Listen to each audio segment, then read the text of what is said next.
Buenos días, mi nombre es Gabriel Pinto, soy profesor de Química en la Universidad Politécnica de Madrid y en primer lugar os agradezco que estéis aquí formándoos y estudiando cosas de la ciencia. Hoy vamos a hablar de una cuestión que no es demasiado conocida, pero es importante. Cómo hay tres elementos químicos muy relacionados con Hispanoamérica en general. Vamos a hablar de ellos. Mirad, hasta el siglo XVIII solo se conocían 7 metales. Y estos 7 metales eran los que vosotros estudiáis en clase, cómo se formulan, etcétera. Y mirad, como eran 7 metales y se conocían también 7 días de la semana, 7 dioses romanos, etcétera, cada uno estaba asociado a un día de la semana, a un dios, etcétera. Aquí podéis explicaros, por ejemplo, por qué Marte, que significa este escudo y esta lanza del dios Marte de la guerra, da nombre al martes, y también para un alquimista era el símbolo del hierro. Igual ocurre con el cobre. El cobre para un alquimista era un espejo hecho con cobre pulido para que la diosa de la belleza, Venus, se pudiera ver.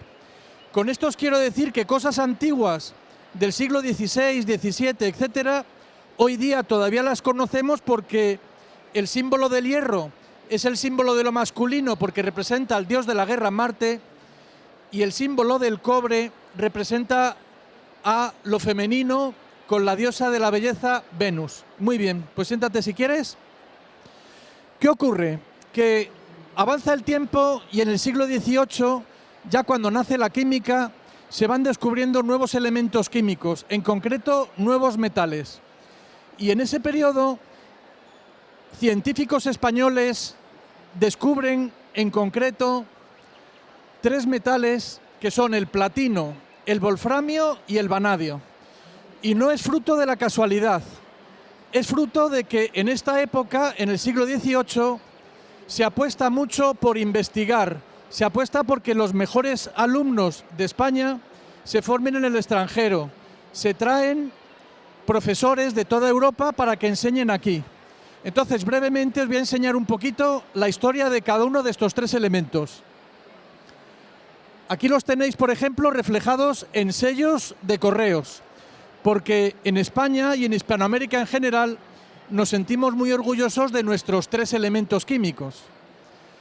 Mirad. El primero de ellos lo descubre un joven con 19 años que se llamaba Antonio de Ulloa. Antonio de Ulloa, como podéis ver, era un marino. Él estudió en la Academia de Guardiamarinas de Cádiz y descubrió el elemento platino. Os voy a explicar brevemente cómo descubre el elemento platino. Mirad, a principios del siglo XVIII había una duda científica y era determinar si la Tierra estaba achatada por los polos o estaba alargada en los polos. Para resolver la cuestión se hizo una expedición científica de la Academia de Ciencias de París y para ella van 2 jóvenes estudiantes de guardiamarinas, de marineros. Uno es Antonio de Ulloa y otro era su amigo Jorge Juan, que hoy no ha podido venir. Entonces, para determinar si la Tierra estaba achatada o no por los polos, y era determinante para hacer buenos mapas y cartas náuticas, decidieron medir en la zona de Suecia, cerca del Polo Norte, cuánto medía la longitud del arco de un meridiano, y hacer lo mismo en la zona ecuatorial, es decir, en lo que entonces era el Virreinato de Perú, que hoy día sería zonas de Colombia y Ecuador. Hasta allí se dirigió Antonio de Ulloa con Jorge Juan y otros científicos, y concretamente Antonio de Ulloa, años después, escribió un libro. En este libro nos descubre todo lo que ha encontrado durante 9 años de la expedición geodésica. Y entre otras cuestiones, por ejemplo, nos describe, porque todo lo hacían por triangulación, medían el arco de meridiano, y aquí veis por qué les llamaban por la zona de Ecuador y Colombia los caballeros del punto fijo, Se pasaban horas y horas midiendo ángulos. Hacían triángulos por toda la cordillera de los Andes para determinar la longitud y compararla con la de Suecia. Antonio de Ulloa descubre otros fenómenos como los anillos de Ulloa, un efecto óptico, y finalmente también describe en una página del libro el elemento platino. Muy bien, pues si queréis poneros por aquí, porque unos años después los hermanos Elhuyar, que veis que van con sombreros del País Vasco, porque ellos, aunque nacieron en La Rioja, su padre era del País Vasco francés y además ellos trabajaron en el Seminario Patriótico de Vergara.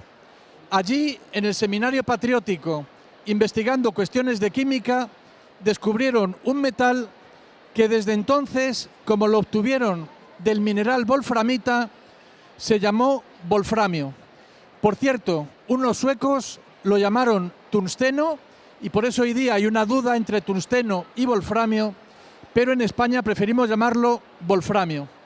Estamos a mediados del siglo XVIII y finalmente el tercer elemento lo descubre un madrileño. Es el único elemento químico que ha descubierto un madrileño. Se llamaba Andrés Manuel del Río, alumno del Instituto San Isidro. Estudió en Alcalá y en ciudades de toda Europa. Bueno, pues Andrés del Río, después de estudiar mucho, le destinaron a ser profesor en la Escuela de Minas de México y ahí pasó durante décadas. En México, en 1801, descubrió un elemento que él quiso llamar eritronio. Primero pensó llamarlo cimapanio, por lo que lo encontró en las minas de Zimapán, luego pancromo, pero él decidió que fuera ericromo. Al final, él no se fiaba del todo, estamos en 1801, y dio unas muestras a un amigo de él que se llamaba Alexander von Humboldt. Alexander lo trajo a Europa y allí dijeron que no era un nuevo elemento. 30 años después, unos científicos suecos lo descubrieron y lo llamaron vanadio, en honor a la diosa de la belleza Vanadis. Andrés del Río se disgustó mucho, finalmente la historia ha reconocido que el elemento lo descubrió él 30 años antes, pero lamentablemente pues el nombre ha seguido el que pusieron los suecos, vanadio. Bueno, habéis visto unas pinceladas de los tres elementos químicos que ha descubierto no solo España, sino se puede decir que la comunidad hispanoamericana, porque de los 4 científicos, los 4 vivieron mucho tiempo en distintos países de América Latina, 2 de ellos murieron allí en América y por si fuera poco, tenemos que en el Museo de Historia de México, en la colina de Chapultepec, tenemos una joya pictórica de un mural que se llama el Retablo de la Independencia. En este retablo, donde se recoge la historia de la independencia de México, marca como fundamental la labor que hicieron algunos de los españoles que trabajaron allí, como Fausto Elhuyar y Andrés Manuel del Río. Así que, como veis, tanto con esta historia como mis ayudantes de hoy, somos todos herederos y pensamos que hay un futuro muy prometedor con la comunidad hispanoamericana. Muchas gracias a todos y gracias a vosotros que lo habéis hecho muy bien. Gracias.